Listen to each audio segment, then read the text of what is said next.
one and all, and welcome back to another thrilling episode of Off the Dome. I'm your humble interviewer, Jordan Brown, and with me for the very first time is our astonishing art director. Say hi, astonishing art director. Astonishing art director. Allison, thank you so much. My second astonishing art director from Dimension 20. This is so exciting. So grateful that you agreed to chat with me.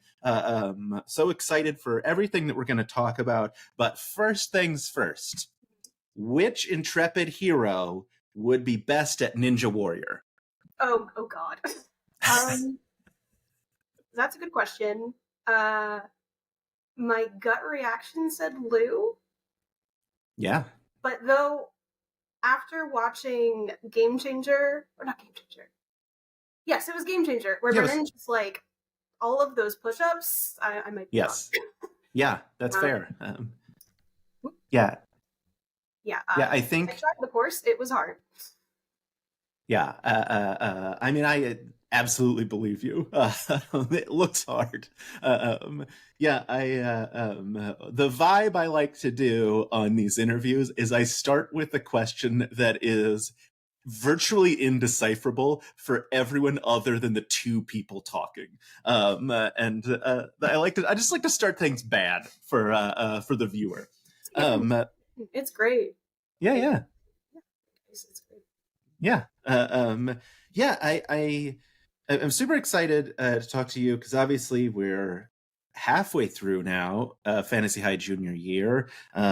We've had some really incredible maps. You were, I mentioned the art director for this season, as Casey McGeorge was art directing Burrow's End, and I assume whatever comes next, based on nothing specific, except for your resume that lists that you're the second assistant art director on season 22, which is the next season. And I'm not going to ask you what it is, but obviously, like, you know, first of all, we know there's more things coming. We know Never Stop Blowing Up is coming. We know Dungeons and Drag Queens 2 is coming. Like, we know there are more shows coming.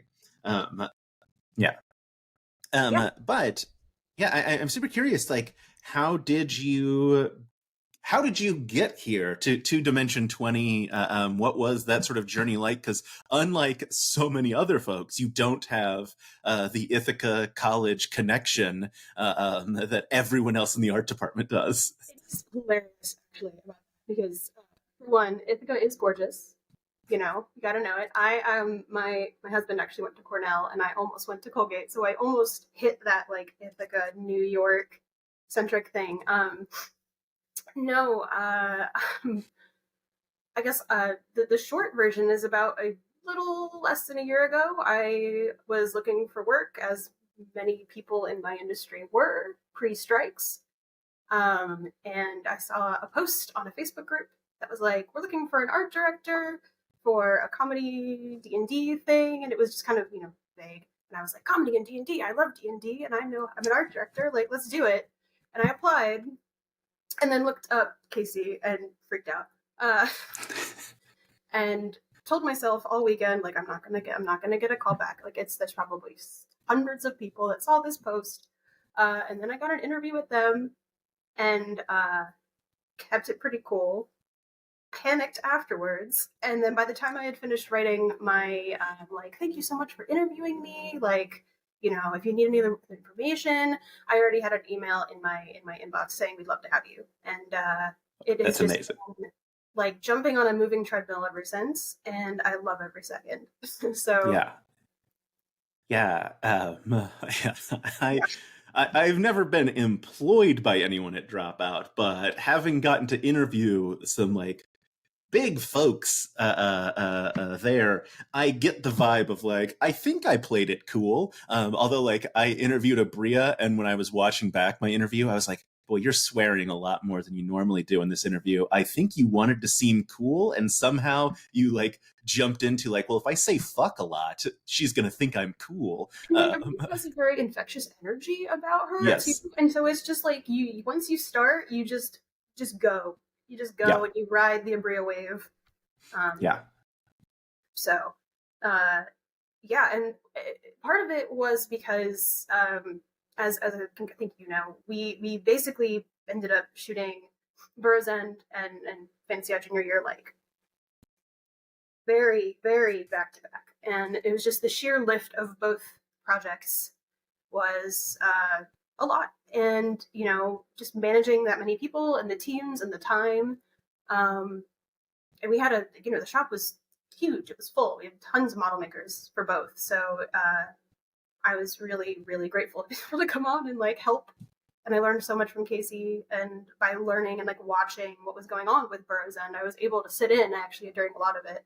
And it was super helpful in figuring out how the sausage is made and how to interface when we started working on junior year in earnest. So yeah, that's super cool. I'm well, I guess I mean, we're gonna jump all over the place because I'm not a great interviewer, but I'm excited about things. I think you can say that and be more direct. Yeah, that's probably true. As the moderator for the actually panel at PAX East, I think I do have to stop pretending like I'm not good at this. Were you a D20 fan prior to this? I know you are into TTRPGs and into D&D. So I had I was more into Dropout than D20 specifically. When I interviewed, I had only seen Pirates of Leviathan, because I came from a Critical Role world of fandom, because when you're a PA out here in LA and you do a lot of driving, you need to listen to podcasts. So I started listening to Critical Role and then went, hey, Matt and Marisha are in this thing. Oh, with some other cool people, let's subscribe to this thing. And then it just, once Dropout started putting all of the Game Changer clips and everything on social media, I was just hooked. But before I started working, I had only seen most of Pirates of Leviathan and had a lot of catching up to do. Yep. Yeah, especially since you're jumping into junior year, obviously, you needed in-depth knowledge of freshman year, sophomore year. I guess Pirates did help because at least you were still in universe, but then also the 7, I'm sure. I downloaded whoever has all those transcripts, by the way, on the wiki, to you, oh my god. I had downloaded all of them and made them searchable and was looking and taking pictures and compiling, because first thing out the gate is okay, let's figure out these PCs and what they're doing. And I was okay, Fabian is trying to make it all make sense very quickly in a very short period of time. Binged a lot of D20. Yeah, I bet. Yeah. I'm so curious, this is probably technically the most advanced season of Dimension 20. I know we're halfway through. Obviously, we have at least a couple of maps left that we've seen in the Legend of Rick Perry and whatnot. We know there is stuff to come. How I know you said getting to see Burroughs End was helpful. How much? How surprised were you at the 70 people are here working on minis level of intensity coming into this? I mean, I think I'm not sure even surprised is sort of what it was. It was I expected there to be some amount of life, since there's just so many, especially after Crown of Candy, just the sheer number of things and pieces and touches and bits. And it was exciting and fun to see everybody doing, incredible things that, I've done a little bit of mini painting and some model making for theater and TV, but not that it's a whole another ball game with them.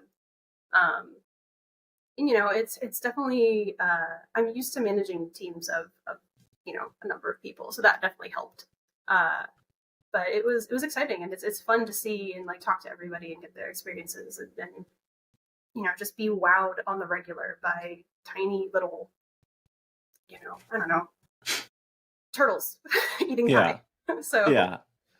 I know I saw on your website you had a small a mini chair that you had built, and I was that's very cool. I wonder did you come and be no, I can do this too, and then see what they're doing, be oh, holy cow. It's definitely so, and I think Casey's mentioned this as well, coming from theater design cool backgrounds. Like, mini model making is sort of our bread and butter. You get used to doing it. I took a lot of classes and how to do it. I have a lot of models from when I was doing opera and, Shakespeare. But it's a whole different thing because that's not for camera, really, not normally. And it's definitely a situation where I feel like I'm familiar enough, but I'm not fast enough to know what's going on. And so like there were a couple of days where I get in there and like get in the trenches and help prime some stuff. Or, there was one night Jesse and I were like up finishing some of the minis kind of late and like most like little touches, nothing huge. But it is really they're a league of their own for sure. Every single one of them. So yeah. Having gotten to talk to quite a few of them at this point, Jessie is on my list still. She keeps dodging my demands that she hops on a call with me. The humbleness of some of the folks is, it's not frustrating, but it's like, just let me talk to you. You guys are geniuses. And I include you on that list. Because I know when I first reached out, you were like, do we have to? It's like, how long can I stay down here? Especially as somebody coming into this, like this season, it's the thing I think that probably actually I was the most surprised, well, not surprised, was like the first day on Discord, the very first episode was just like, oh, okay, hello everybody, hi.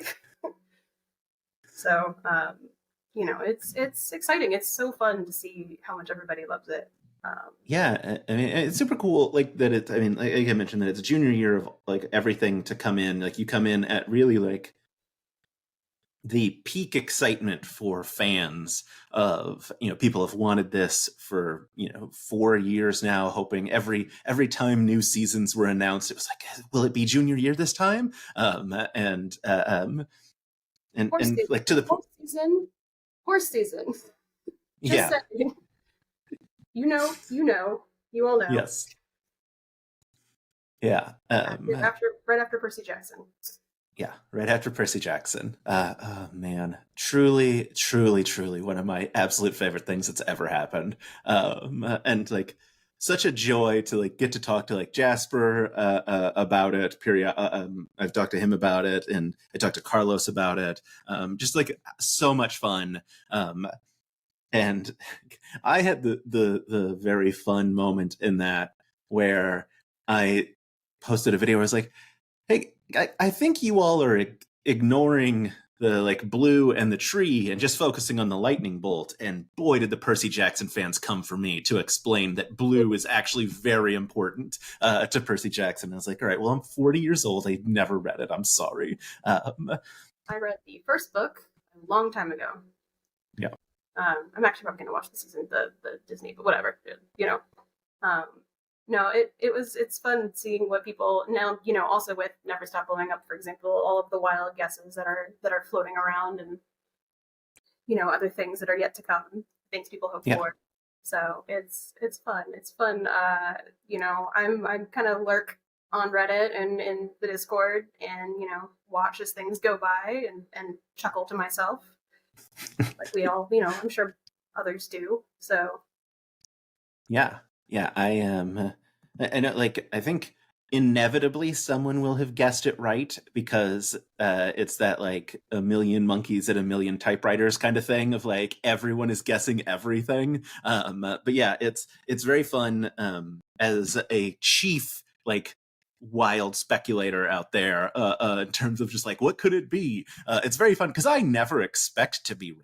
I fully expect to be wrong, but it's still very fun to just like hop in and be like, what if it's this? I think it's also just so exciting because there really is not a ton out there that I can think of that each season has such a genre that is so dramatically different and like a story type and being able to play around and bounce around through that and being able to guess and wanting to guess and trying to piece together little hints and clues in the backgrounds of people's, I don't know, like Instagram stories. It's exciting, and it's exciting for us because every time it's like, okay, what's what's the new brief? Like, what's the new thing we get to play with and learn? Yeah. And that's joy, really. Yeah, I know. Like, I'm one of those people that very much is following everyone I can on Instagram. So I'm like, oh, Rick Perry's in LA. How interesting, kind of a thing. Where I'm like, oh, look, I guess they're spinning up the next seasons because Rick Perry wouldn't be off Lopez Island if it wasn't important. But yeah, it's yeah, who's to say? Yeah. I mean, to be fair, everyone who lives on Lopez Island is currently in LA. So I'm like, all right, well, there, obviously, like something's happening. But yeah, it does get like the fandom. I'm curious, like having come into this, like at this point, what is it like getting to see that like reaction, both to like the show in general, but periodically you have shared some like behind the scenes stuff on your Instagram. Like what is it like getting to have like I assume pretty wild reactions to that stuff? It's I mean it's very rewarding because what we're making is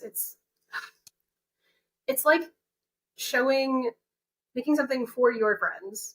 I think Brennan has actually talked about this, but then also getting to share that joy with like hundreds of thousands of people, and we get the character the I'm sorry the players reactions, their excitement, their sorrows, their joy, their story beats, and then get to like watch it get like again, and how the fans process it and talk about it and theorize, and it's very fulfilling. It's so exciting. I've had a number of my friends from like all tracks of life messaging me. People I've not talked to in like decades have been like, I just saw your name, and I'm just like, oh, hello, hi, who are you? So that's been it's fun, and it's been very it's rewarding, and it's also rewarding in that we can share, we can show these little details. We see a lot during the mini shoots, but we shot like I can't remember how many hours of content we shot in the mini shoot. Shabak told us one point it was insane. We could have probably quadrupled the season over with just mini shoot stuff. And there are so many details that people want to see, and it's hard because they talk about like this thing in the corner, and like unless there's a shot of it or they pick it, there you don't see it, and it's great that you know um, Kelsey and Sadie and Jesse and Raven and Casey can like say, hey, here's this thing, like you want to look at it, here it is, and the process of it. um and you can see that it's also like this thing that a person made, and it's personal, and it's specific to this character, this player, this world. um and I think it's just a lot of really like lovely like grounding of that. It feels special. Yeah. And it feels like a really nice way to connect with everybody and see. And again, in other shows I've worked in, it's really aside from things you see potentially like in like Emmys and Oscars where they're talking about production design, the person who's like, I painted that wall, doesn't like talk about that online. You can. Most people don't. It's not the same. It's a different monster in that way, and it's so lovely that you know these model makers, these people, everybody behind the scenes, the makeup artists, costume, hair, all of them, everybody gets so much attention and love, and that's really special. Yeah, it's super fun as one of those fans that gets to like that really wants to see. I mean, obviously, look, this interview series exists for a reason. I want to see like I want to talk about the behind the scenes, and I love getting to see that stuff. Where like um the one that always jumps to mind is Flaky Smothers from the Ravening War.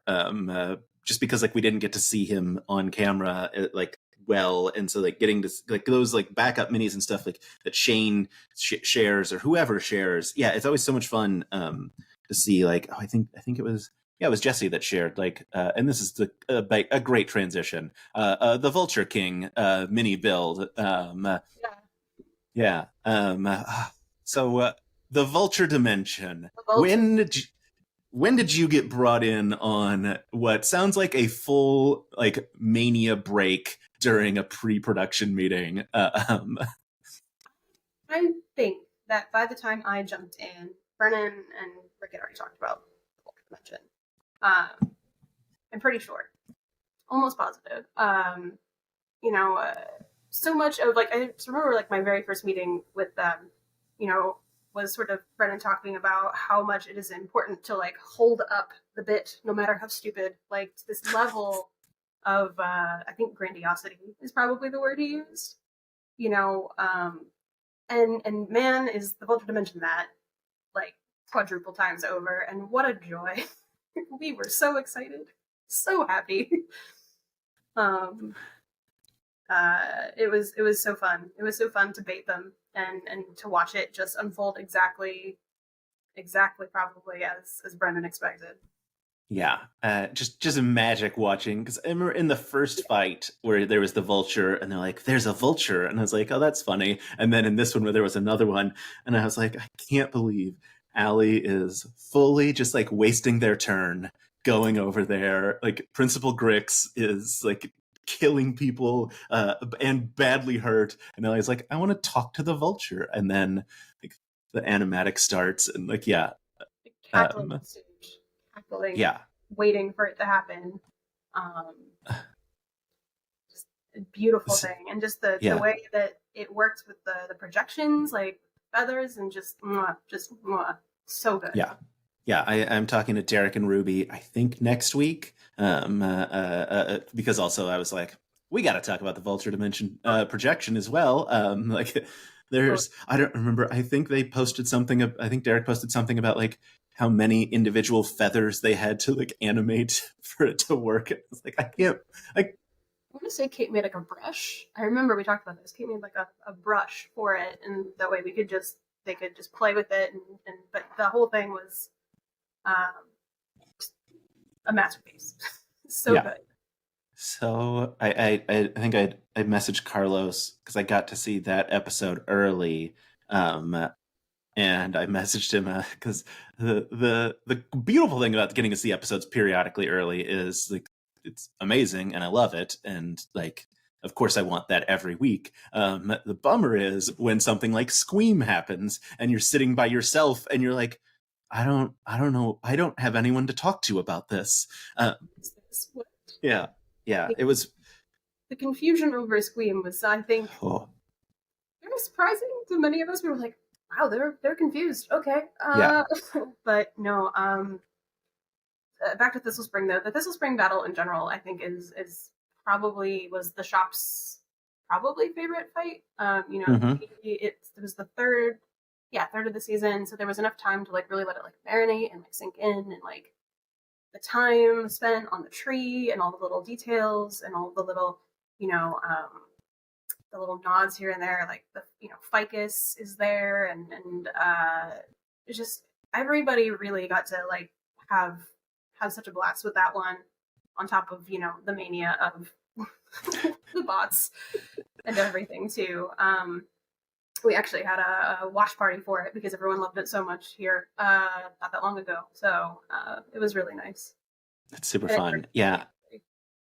Yeah, I know it was in, I think it's Emily's behind the scenes. We saw like the drawing of the lawnmower, and at the time, everyone was like, "What is happening?" And I'm like, so surprised they left that in. yeah, I'm so um, surprised. I think because it like is so wild and just like without context so indecipherable like that it was something to just be like, this is funny and will make people lose their minds for a minute, and then yeah, when that showed up in the Thistle Spring fight, like people finally were like, oh, I know where this is from. When we demoed the first time we demoed the projection, that like Yeah, it's like this, we're all sitting in Video Village, and like Brennan was like focused in on prep that day, and we're just watching it going around and being like, what are we doing? But also, this is what we're doing, and it's such a joy. But like, what's happening? What are we doing here? yeah, And it was yeah, so funny, and just their expressions and the sheer like the way Zach played it. I just love it.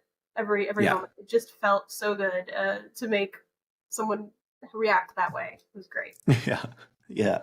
Oh man, so much fun. Such a fun fight. Just yeah, like so silly and scary. And then even I was like, I had messaged Carlos and I was like, the Vulture Dimension is so stupid, parentheses, complimentary. Like it's so funny and so stupid, but like, absolutely perfect. And such a saving grace for them, because man, they were, when you've Yeah, got your party stunned like that, you're in trouble. Like, and I, part of, again, other conversations and as a DM, like when you've got players who are these higher levels, you got to figure out how to make it scary. Otherwise, there's no stakes. And I think Brennan has really nailed it this season. I think with that, yeah, and the way that and the way that he and Carlos and Rick were talking and figuring things out and making, planning the maps out and figuring out how things could happen. I think we really tackled some of the things that make higher level play harder on a DM, altogether. So yeah. yeah, Yeah, I mean, yeah, like I see, like the first fight against the Night Orb, super fun, and very like intense, especially like dropping in like in media res of like, oh, you've already like spent some spell slots, you're already hurt, blah blah blah. I think really a really smart way to start the season.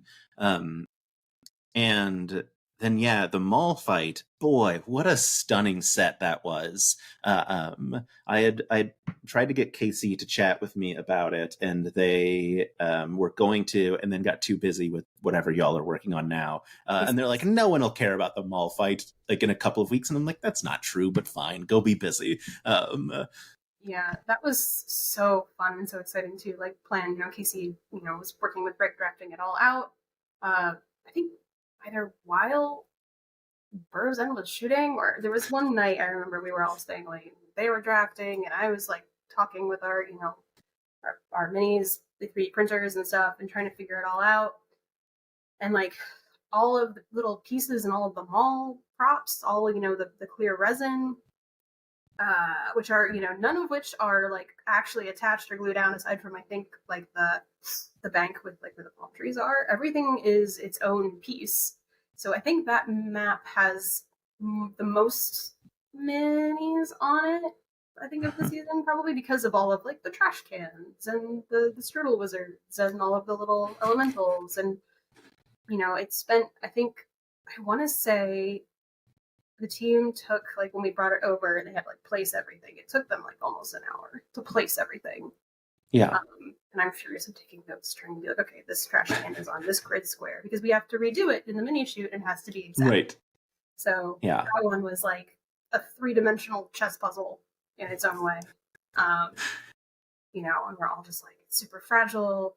But man, when we turned it on with the light box and it glowed, it was yeah. It so. was such a stunning set. I think it was Kelsey posted the picture. I think my favorite picture ever. It's Casey like has like their like keyboard. I'm trying to raise my keyboard up so you can see it, and then like at their eye level is a second like desk that they're looking at, and it's just like that. It's so Yep. bizarre and so funny. Yeah, It was really. yeah. Yeah, like, obviously like we've seen those 3 sets. Obviously with like more to come. Not getting into that, but yeah, like the level of detail I think is really one of the things that fans love. And I know like when I talked to Kate May, we talked about specifically the mall fight, that the minis, the chairs didn't have like backs, like didn't have like poles to them, and in her original drawings she did, and so she like very quickly went through and like erased like that so that they like the projection mall would match the mini malls, and I love that level of detail. Like as the art director, like how is it even possible to try and keep track of that much detail? With a lot of for sure. And specifically in that case, one of the other like things that I really love that happened during this season is we basically were building things while Kate was drawing. So we would send everybody all the same research, and Rick would do his drawings up, And Kate would send us sketches, and we would send them back like, here is the state of this mini, and here is some color ref. And then when Kate would have more sketches, I would print them out and show the department, and so we were informing each other as the Mhm. show like happened. And that was, I think, part of what makes it so like cohesive this season, because everything was happening at the same time under the same kind of purview. And it was just so exciting and fun. But it's a lot to manage, a lot of Excel spreadsheets, and notes and notepads and reminders. Having Casey around, and Raven and Jesse, who have all done this a number of times before, and a number of our other model makers, and so helpful to know like what needs to be done and how and when, and the best methods. We had an incredible assistant art director, David Peters, who he and I are very close, and he helped keep me on track too, and we're all just like trying to just chug. You got to just kind of stay on top of it, and like keep it going and organized. And it's a lot of double checking things, and a lot of asking Rick the same question multiple times, and he doesn't mind, so that's good. Which is nice, because I definitely was like a little bit paranoid for the first few weeks, that I was like, okay, I need to be doing this well enough. I need to stay. This is important. But no, everybody was so great, and like the production team side too. Like communicating constantly with Denise about like the looks and battles, and Hallie, and Brennan and Carlos, just everybody all together. We really just connected and kept it all just flowing. Yeah. Which is so important, and is not dissimilar to a lot of things that happen in like the world of television that I came from. So like that was super familiar, and really, really helpful, actually.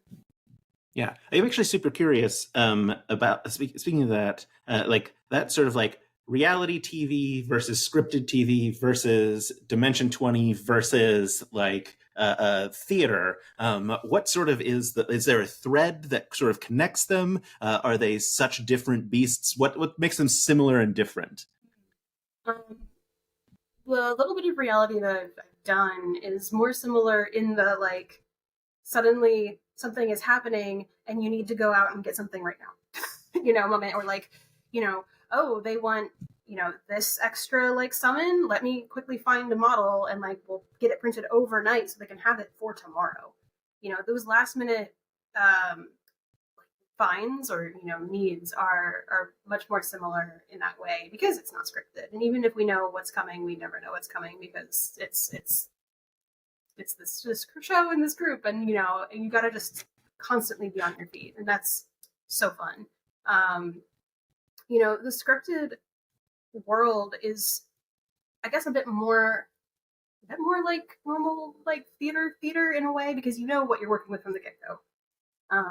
You know the beats, the needs, you plan everything out from like beginning to end, and like, well, sort of depending on the show, obviously, but it's a bit more like tangible.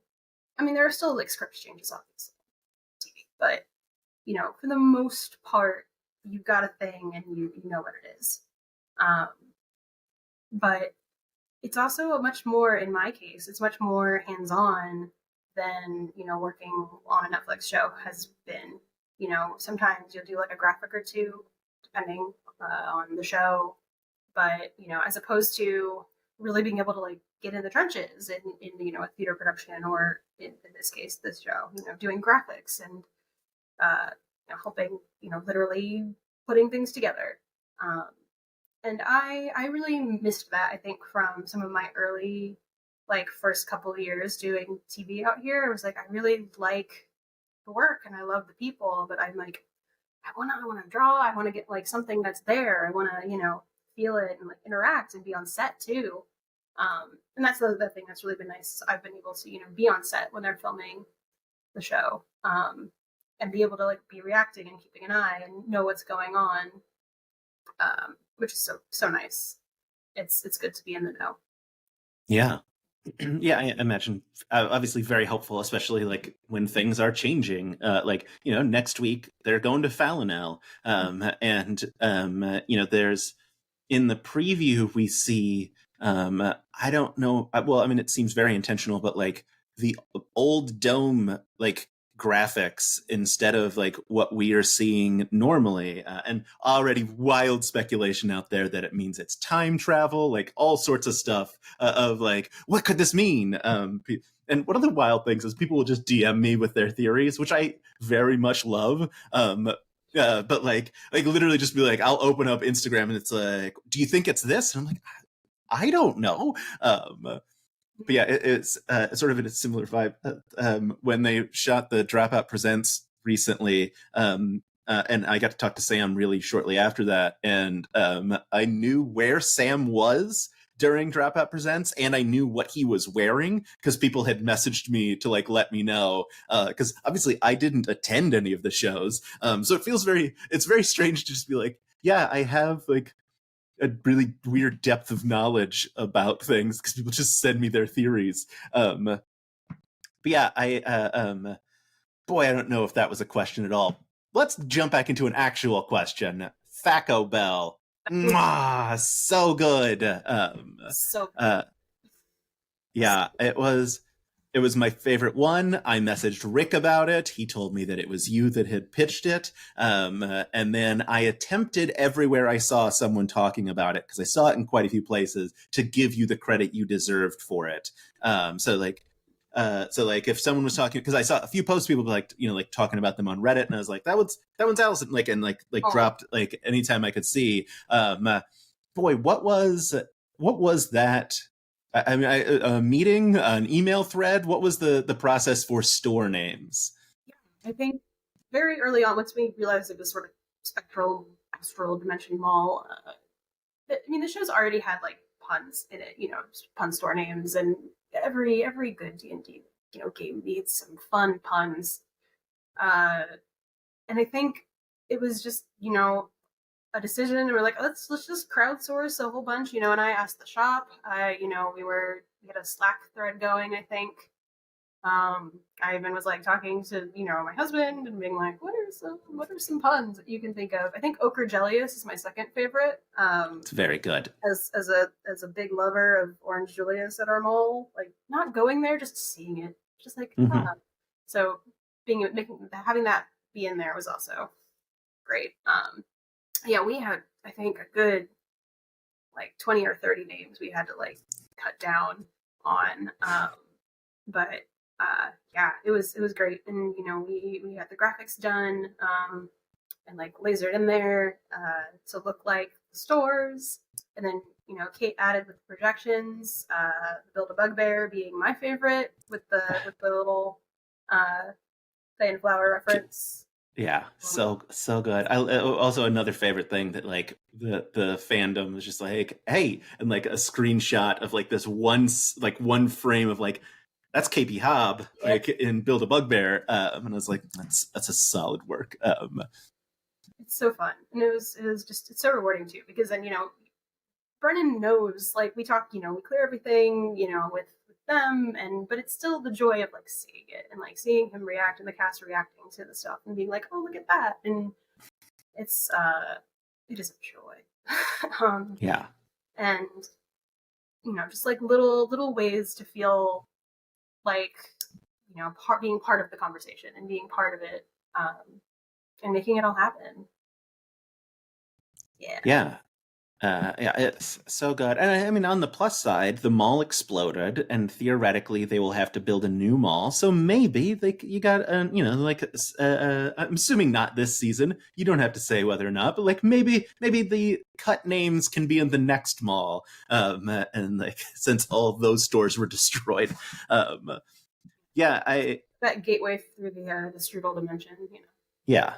Yeah. A friend of mine is a baker, and I believe they are going to make a video where they're making strudel and talking about Dimension 20, which is, as soon as it yeah, absolutely delightful. Shout out Dan the Baker.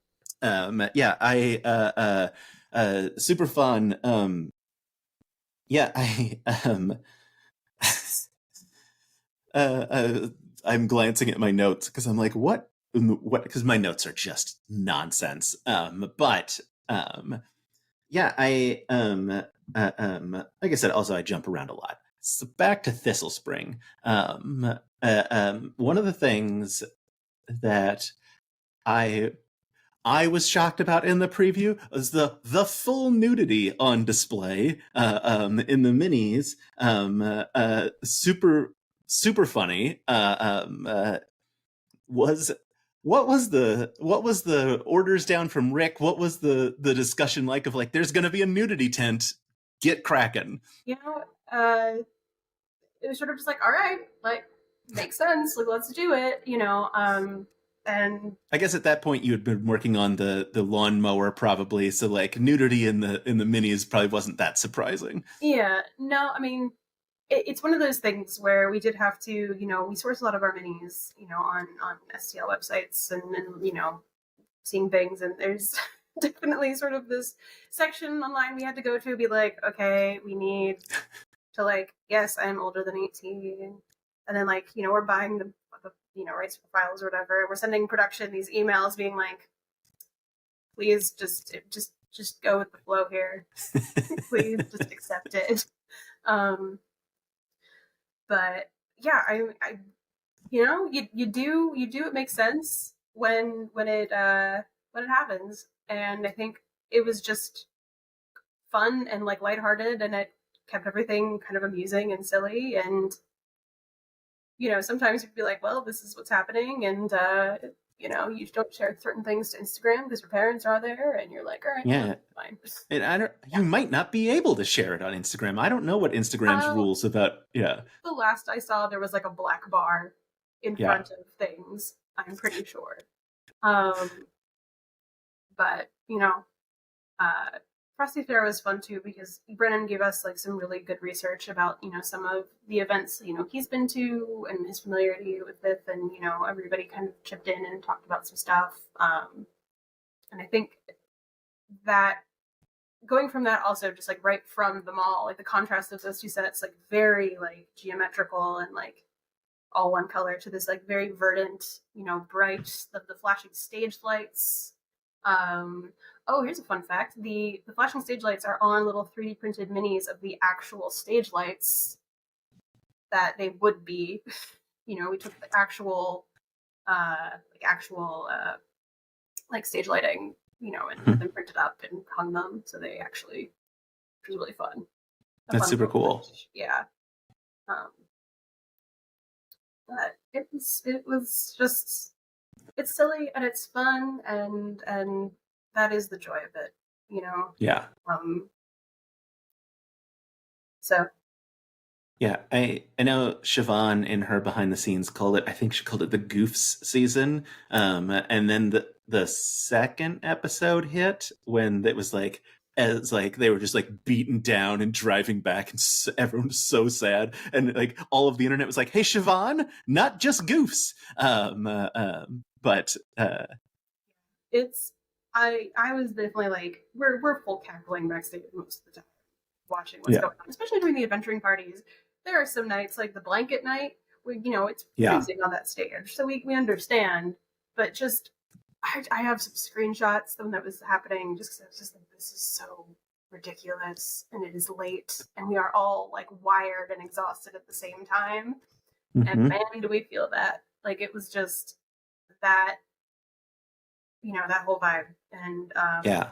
And it's fun, and there are some really moving, really lovely moments, like the recent episode with when they find Yolanda's body, and Hmm. Kristen's miracle there, and the weight of what they, that conversation is potentially what caused it, and that's heavy, and it's exciting in its way that it gets Kristen to kind of internalize what's going on, their faith and what's happening. um I think I only emotionally cried one time all season. We haven't seen it yet. It is the very last episode. Sky turned to me. We were back like in Video Village, and it looked at me, and I'm just like full sobbing. um, But for the most part, it has a really great arc all around for Hmm. everybody. There are some big dramatic moments, there are some really emotional moments, and some sad moments, but they really just had like a wild ride at the time, and I Yeah, think yeah, it, you can see it, and it's silly, and it's so fun, and it's so yeah, yeah, dumb, it, but it's so good. yes, yes, yeah. I mean, I think I don't know if it's coming off of like Never After was the last season they did, where it was like really intense and horror. That like they really just got to be like goofy and silly, and then like also return to characters that they know and love. Super super fun. I mean, I know. I mean, next week. We got in the preview the return of Baron from the Baronies, so we're also getting for sure terrifying moments because God, Baron is so upsetting. Remind me once it airs, I need to send you something. Yes, yes, I I have will. a BTS picture Oh, I once that can't airs wait. because that I just need Yeah, yeah, yeah. Yeah. One of the really fun things, and I'm sure, but I'm sure very difficult. It's so I love Worlds Beyond Number. I don't know if you've had a chance to listen to it. It's Brennan, Abria, Lou, and Erica, and it's the fun thing is it's Brennan sort of unrestrained by maps and minis. So like there is no like, well, we got to get to the mall because we're gonna have a mall. Like they built the mall set. It's Brennan being like, we can go literally wherever you want. I got no plans. But I know, like obviously, there is still some aspect of that in terms of what the players do and what Brennan does. What is it? And you said like you're on set, and not to like try and get you to be like, what moment like broke you or whatever, but like, are there those moments where you're like, oh no, like they just changed something that we gotta like I need to get back to the workshop right now. been some. It's usually not like huge big changes, if anything. I think, which speaks to Brennan's ability to keep them on track, but like not on track because it's like in that way that it's making sure things get where they need. Understand? Yeah, It's they're not professional scripted every improvisers. They're drop. yes, yeah, they're yes anding the like Yeah, they know what the story they know that it's not go wherever there are some beats to hit. it's more the like, oh, like this was like a new thing that just like happened. We need to like add a mini this battle, or potentially like I think one of the things, for example, actually during the session 0 we did, Siobhan was like, oh, I have conjure minor elemental, and we were like, oh, we should get some elementals for you, and like quickly ran and like got a whole bunch. It's like little things like that where it's how can we add and support the choices that they're making, you know, um, in that way. Uh, and sometimes it's trying to figure out, oh, like what else would be on this in this mall set. How about like, Mhm. oh, they've got trays of food. What else do you get at a mall? I don't know. How about shrimp? It's that kind of Shrimp. choice. Yeah. There is shrimp in, I think, at least there's shrimp like in almost every battle.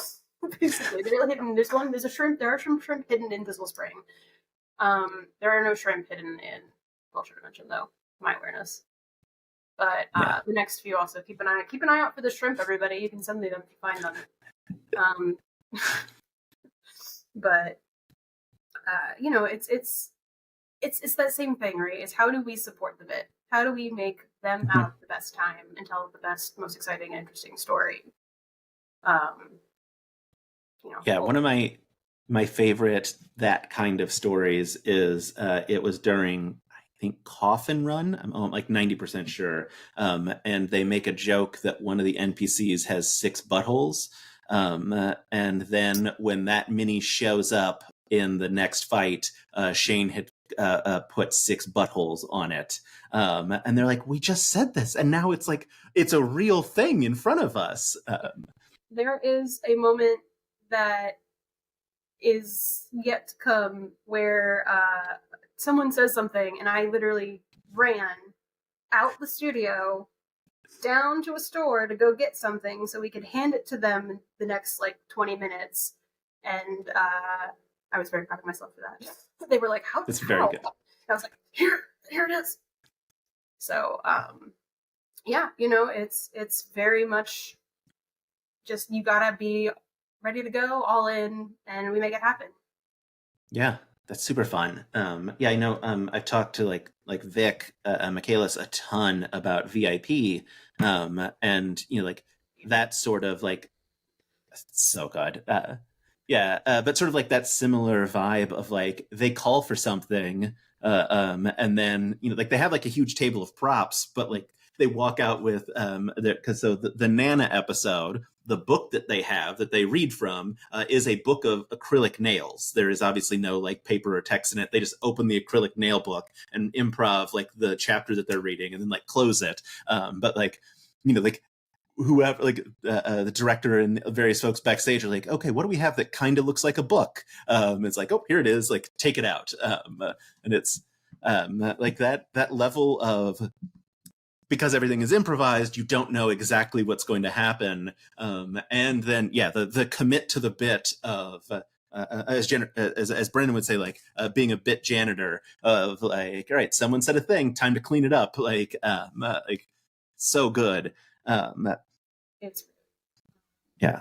and it's I've worked on a couple other like smaller non-union things where suddenly they'll be like, oh, we're shooting this today instead, and you're like, oh, well, gotta make it work now. And it is this quick, like, how do we make this happen so fast. And I think one of the things that really is important in this field is being able to take something and then run with it that way and that quickly, and be able to just not like think about it, but like just go. Yeah. And that is something that obviously improvisers learn, and is important. And I think a lot of the team has also really embraced, and I think it's what makes a lot of them so good at what they do too. Is suddenly it's like, never mind, this person is wearing this instead. All right, here we go.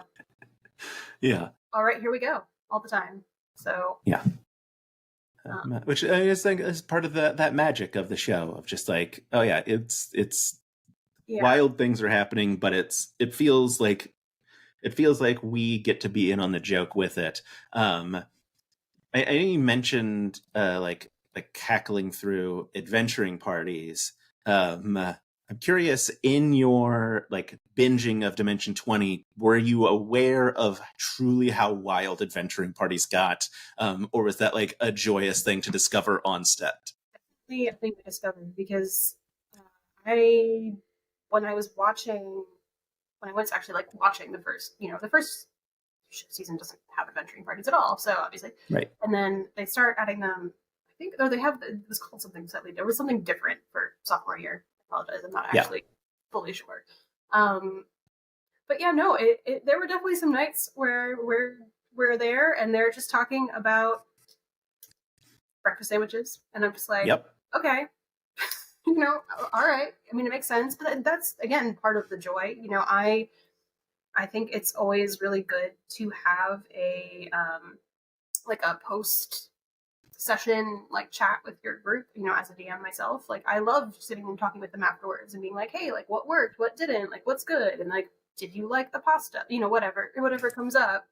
And it definitely is helpful for them. It's helpful, and fun for us, and it definitely allows, I think, the audience to feel that sense of 7 friends at a table really playing together. And obviously they're doing it professionally and to be recorded, but at the end of the day they are just having a blast and being genuinely curious about like game mechanics or what's happening, and trying to figure out what is happening in Brennan's glorious brain. So it's fun. To get, I think maybe the most important question I will ask you then the whole time, grape jelly on bacon, egg, and cheese, thoughts, feelings? I'm a lover of food in general. There are very few things I don't like to eat. If you follow me on Instagram, you will see that mostly all I post is food. I did not try the jelly on a sandwich. I have tried like pepper jelly on sandwiches, on breakfast Mm-hmm. sandwiches and things. Um, but I am very happy to try anything. I can see why it would work, for sure. Um, yeah, I also have been trying to find the raspberry mustard. I know it. I know. I Yeah, I got some. It was raspberry wasabi. Oh Oh, boy, that's was it good. tasty! That sounds so good. Yeah. It's available on Amazon. Someone bought it for me because my life's very weird, and I can just ask people to buy things sometimes on the internet, and they do.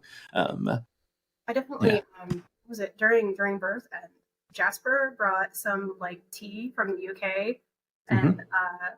I was like, it was just in our like castle kitchen, and I tried some, and I was like, ordering this on Amazon now forever.